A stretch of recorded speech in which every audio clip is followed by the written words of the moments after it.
As I age, my glasses get bigger. I don't know if you ever knew who Swifty Lazar was. He was a Hollywood agent, and by the time he died, his glasses were actually out to here. So,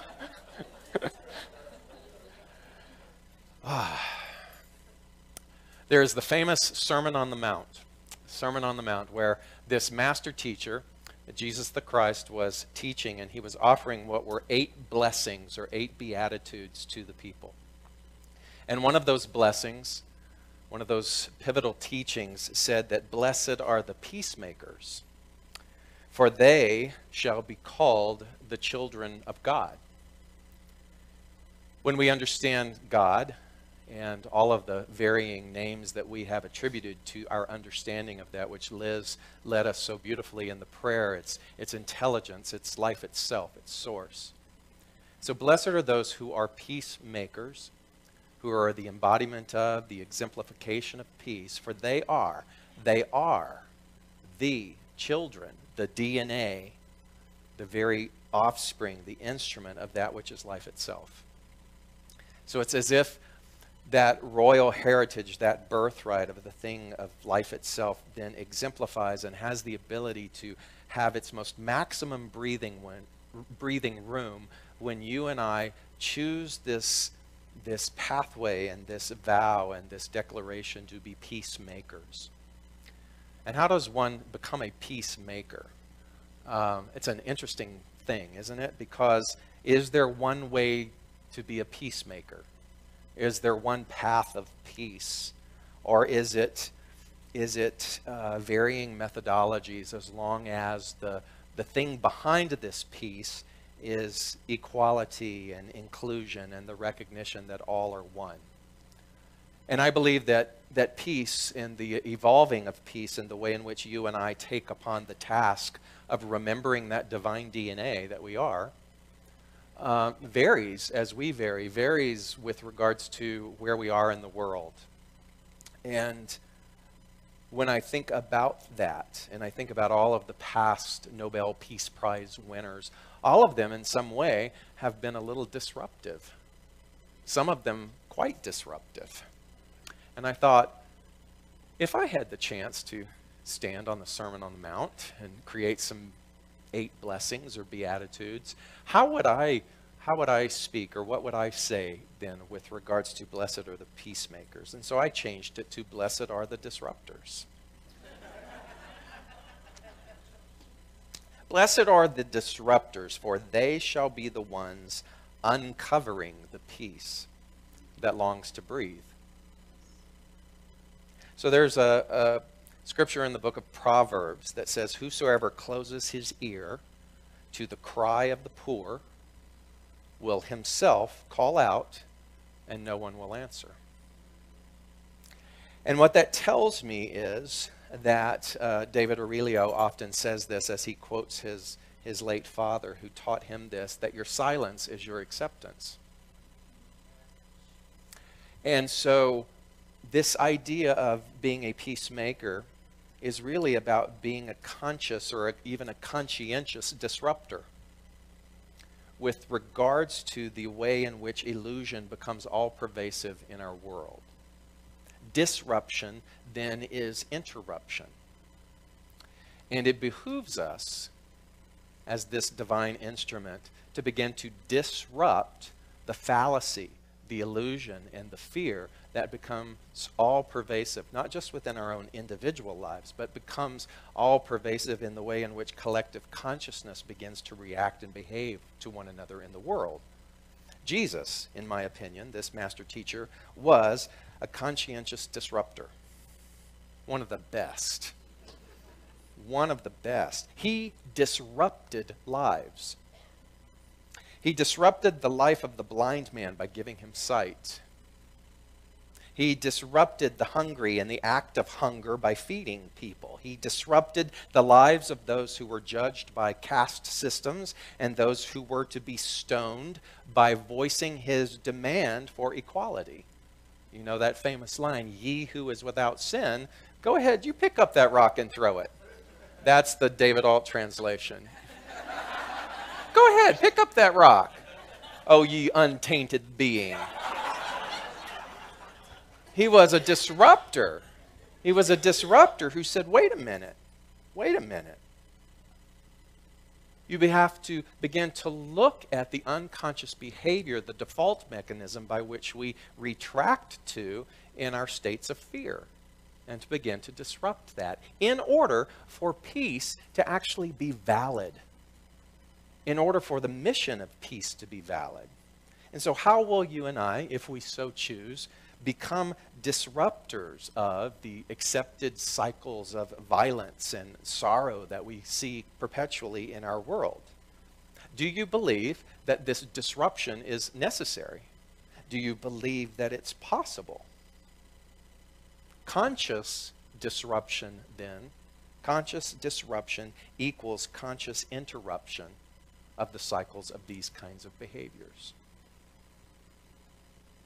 And so today, as we look at this big, vast topic of peace, and we look at how we see peace and how we are being peace, we have to go back to our teaching, which is all about as within, so without.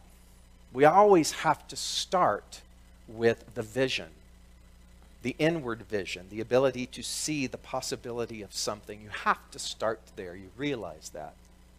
To go out into the world and try to fix something in the realm of the external without stopping first and seeing inwardly that prototype or that possibility inward, then makes that out there very arduous and almost impossible.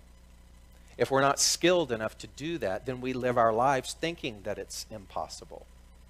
And we get to be right by the level of our awareness or our consciousness. But you and I don't have the luxury of that as peacekeepers, as this DNA of that which is life itself. Blessed are we who then understand that the task of peace and being a peacemaker has to begin inwardly as an individual process first. We don't have the luxury to mess around with this. I'm constantly having to disrupt what I have blindly accepted individually in order to be the catalyst for that which is wanting to change through me. I have to be able to see it in my mind. I have to see, for example, in my life, if I hunger for respect for my creativity, if I long for a job where I am honored, I have to begin to see in my mind's eye a workplace where everyone thrives. A workplace where there's creativity, which is being respected, where each and every person who is showing up is living their dream and they're contributing to a greater good. Then I must follow that seeing component, that visualization, by being that. I have to be that, even if I'm in an environment that's not conducive to that. I can't say, oh, I'm going to hold off on my peacemaking because this place sucks. So I'm going to get out of here, and then I'm going to go be peace, right? It doesn't work that way. You and I have to start where we are now. And I think that the world is our workplace. I can't sit around anymore and wait for somebody else to start the movement of peace. I have to start the movement of peace within me now. Some of that means that I have to go home and I have to love the people who are in my life. Some of that means I have to go and I have to make amends to those people that I have been a mess with. That's the workplace. I have to begin to see that, and then my being has to be a match with what it is that I'm seeing. Therefore, this art of being, it takes practice. It takes consistency. It takes the awareness of that my doing in the world is being absorbed by my being. I tell you this all the time, but man, you just hang around somebody for just a couple of minutes and you can get the whole thought atmosphere of who and what they are just by being with them. That's the potency of our inner world. There are those people that you just can't get enough of, and there are those people that you just can't wait to get away from. And it's a reflection of, it's not a right or wrong thing, it's just a reflection of the inner world of what it is that they see. So you and I, those of us who call ourselves spiritual or call ourselves enlightened or call ourselves evolved or call ourselves willing or who hunger for some kind of truth, it has to go back to this inward seeing and taking responsibility for the way in which we are doing that. Otherwise, it's all surface work. I've hung around a lot of people in my life who were surface people. Just kind of managing everything, trying to make it look pretty on the outside when inside it's ugly. And at some point, all of that surface maneuvering becomes exhausting. Because we're trying to hold a facade together or trying to create an image that can't be upheld for long, because truth in and of itself will always surface and will always reveal the falsity of what is presented. What I particularly love about our summer book club, this week in particular, for those of you who are a part of reading Panache Desai's Discovering Your Soul Signature, I got to hand it to this guy, because in this week's chapters that you were to study, he really went to a place that not too many spiritual books invite you to go to. There's a chapter in here about I'm not worthy. And he actually says to you, and if you really don't pay attention, you're like, oh my God, this book is negative. But what he said was, I want you actually to say out loud, I'm not worthy. I'm not good enough. I'm unlovable. I want you to do it so that you get to a point of the absurdity of that. It reminded me of a dyad exercise in working with large groups of people, where you sit face to face with another person and you are given permission to complain your head off. Just rant and rave about everything that you hate, except you can't use English language. You have to say blah.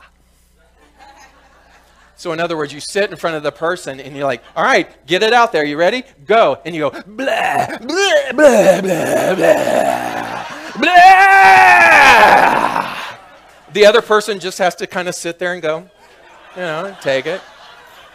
And without fail, in that exercise, all of that stuff that has been pent up and hidden and covered and buried and oppressed comes up, and you start to laugh about 2 minutes into it because you realize how ridiculous it is. If you don't do something like that, though, it's like, airing it out. If you don't do something like that, guess how long you continue to walk around subjectively with all of that inner turmoil in your head? But hey, give me a couple of minutes and let me tell you about it. Can't use language, but I'm going to tell you about it. And all of a sudden, the absurdity of the loyalty to the disgruntlement begins to surface. And that's the point. So if you can say, I'm unlovable, I'm not enough, I'm not worthy, shout it out until all of a sudden you go, what the heck am I doing? How stupid. That, to me, the beautiful part about that, the unconventional component or pathway of that, is it takes all of the inner assumption. It takes all of these thematic things, which are universal, by the way. There's no one exempt from walking around going, I'm not good enough. But it brings it to the surface so that you can see it for what it is. It's like taking an inner wound and bringing it out and letting the wound air so it can finally start to heal. But if we don't do something like that, then we're constantly walking around going, ooh, I hope they don't notice. I hope they don't notice what a scum I am. I hope they don't notice I'm not lovable. Let me try and pretend. And then we're all surface people. We are here to be deeper people. Deeper people do their work. Deeper people look at the themes and the assumptions and the unconsciousness and the inner sabotage that is perpetually there. That's why I said in the video for your book club this week, I said, I hope that each of your circles really understand the sacredness of this opportunity, and that you look every single one of your partners in the eye and you give everybody the space to be able to let those assumptions come up so that they can be dissolved. Because blessed are those who have the courage to begin to disrupt all of the assumptions, so that we begin to understand the beauty of who and what we are tangibly. I've been studying and reading a lot about the celebrated businessman and leader Max Dupree. And there was this great little story about him and his granddaughter who was born prematurely. And she was clinging to life. And every single day, this very successful businessman would stop what he was doing and he would go to the hospital. And he would sit next to his granddaughter. And a nurse said to him, "You need to come here every day. You need to come here every day. You need to tell that child, that baby, that you love her. Because what that baby needs is to hear that connection and to feel your presence and to have your touch." And he did. Regardless of how big in the world of corporations and business his life was, he stopped everything and he went and he did that. And what I found beautiful as a parallel to that was that's what the universe does. The universe comes and it sits as you and I are clinging to life. It gives us its touch. It gives us its heart. It gives us its word. It lends to us an invitation to say, I am here. It tells us repeatedly and shows us repeatedly that we are loved and valued. But if we are too focused on clinging to life, based upon that inner lack of being able to see, by not having done the deeper work and by living surfacely, then it doesn't matter how faithfully, and it will continue to be faithful, the universe shows up daily with opportunity, then we will not be able to see it. And you and I are not here to live a life clinging to something. You and I are here to live a life that is about vastness, that is about unlimited possibility, that is about being able to laugh and go blah, blah, and see the absurdity of all of the themes and assumptions that we've been holding on to for decades. So I want to tell you that so many people are going, oh my God, I can't take it. I can't take this world. I've never seen this world. It's falling apart. Never before in the history of mankind has the world been so messed up, which I just want to say, really?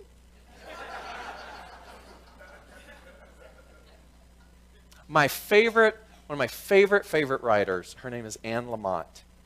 And if you've never read her stuff, she's a genius writer, very funny, a pistol, and just comes from the heart. And she put a Facebook post up this past week. She always does these really beautiful prose pieces. And she said, life has always been this scary here. And we have always been as vulnerable as kittens, plagues and Visigoths and snakes and schizophrenia. Cain is still killing Abel. And nature means that everyone will die. She goes on to say, how on earth then do we respond when we are stunned and scared and overwhelmed to the point of almost disbelieving? I wish there was an 800 number we could call to find out, so I could pass this along to my worried Sunday school kids. But no. Yet in the meantime, I know that we must respond. There's that peacemaker part.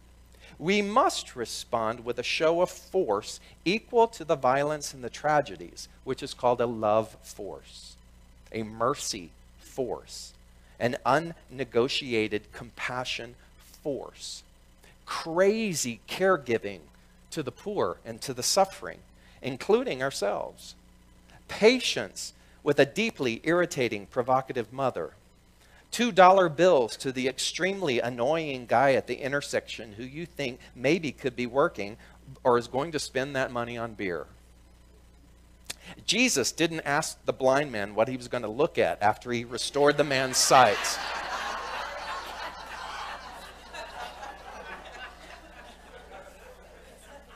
He just gave him hope and sight.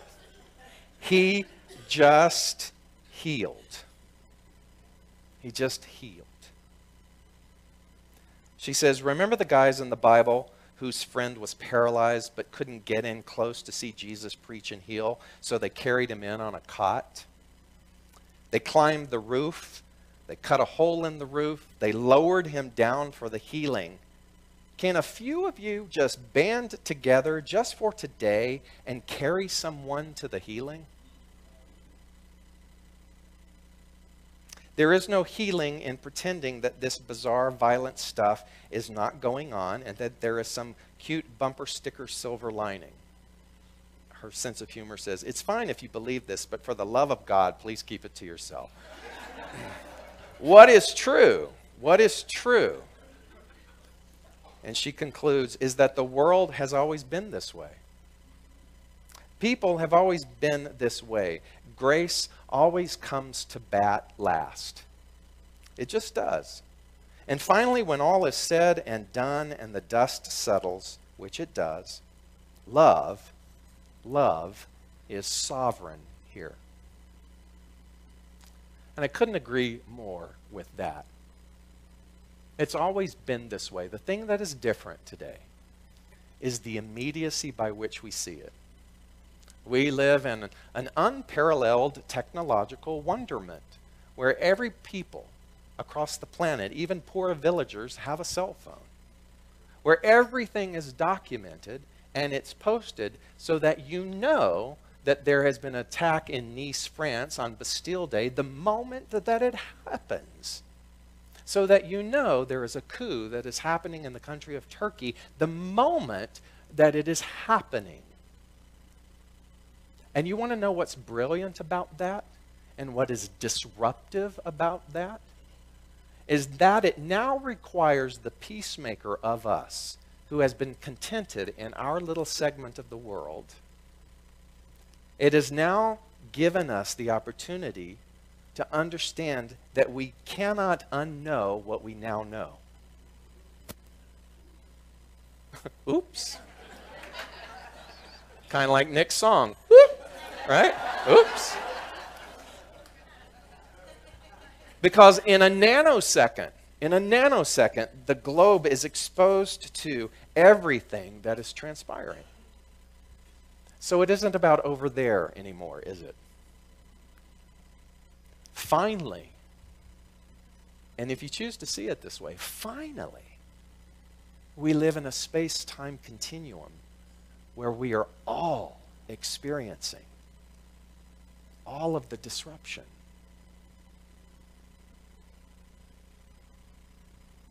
And the choice then is, what do I do with that? Blessed are the disruptors, for they shall be their beingness of the divine DNA. Blessed are the disruptors, for now they shall be that which they have always been intended to be. So every single one of us in the privacy of our world has the ability to be a part of the social global change that is so desperately needed. We have to be able to see it inside of us. We have to be able to be it. And then our actions must become congruent with that. I can't sit here and give you a template on exactly what that has to look like. You and I are going to have to take responsibility for taking something so vast and so vague at times and personalizing it by going home and loving the people who you are around. By waking up in a 24-hour capsule of time and doing things that are beyond your comfort zone, that are requiring you to connect to people. By seeking first to understand rather than trying to be heard. By proactively listening, by continuously allowing all of the illusion to be disrupted inside of you, so that all of that assumption, all of that stale thematic stuff that has held us back can finally be looked at. Because as Anne Lamott said, in the end, it's all love. Love is sovereign. And the sovereignty of this love is disrupting people. It is disrupting the status quo in a very swift way. You get that, right? There is a celestial speed up taking place where the light, call it love, call it consciousness, call it evolution, will not be ignored.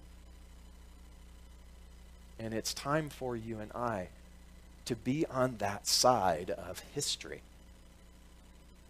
For you not to sit and go, I'm in my lowly apartment, I have this not working and this not working, I can't do anything. To which I say false.